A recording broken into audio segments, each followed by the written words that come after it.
Hello, magandang hapon. Andito po tayo ngayon sa Kapihan sa Bulod. Ayan, nakikita nyo naman po, papasok po tayo sa Kapihan sa Bulod.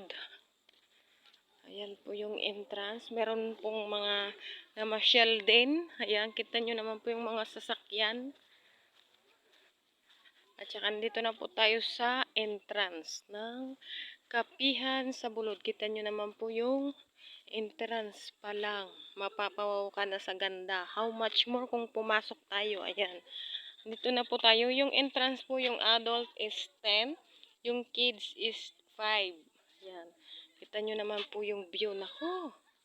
Para kang papaso nito sa isang kasalan. Ayan. Kitang-kita nyo naman po kung gaano kagaganda dito sa Kapihan sa Bulod. Ayan. O, diba? Ganda po dito. Presko. Ayan. Meron po silang mga cottages. Dami, oh. Meron ding upuan na parang tasa. Nakita nyo naman po. Meron po silang duyan. Yan. Yung duyan po nila, gawa sa kawayan. At saka mga mesa na nasa ilalim ng puno. Ay, sipak. Kita nyo naman po, oh, merong butterfly. Kung sino po yung willing mag-picture-picture, ayan, meron po silang butterfly.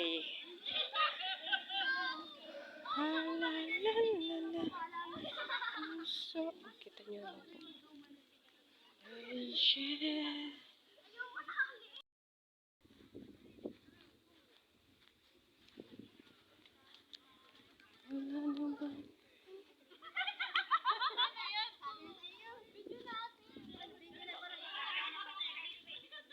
At saka meron po silang kubo. Ayan, kubo.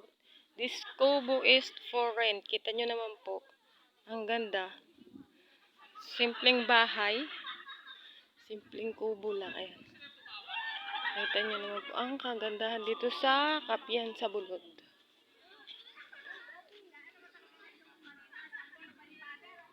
So, meron din po silang mga bulaklak. Ayan, kita nyo naman po yung mga bulaklak nila. Ang gaganda. Kitang-kita yung pangalan ng Kapihan sa Bulod.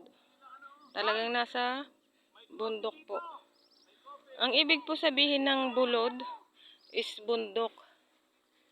Ayan, kita nyo naman po, oh. Sobra ang ganda. Okay guys, thank you for watching. Don't forget to follow me, like, and share.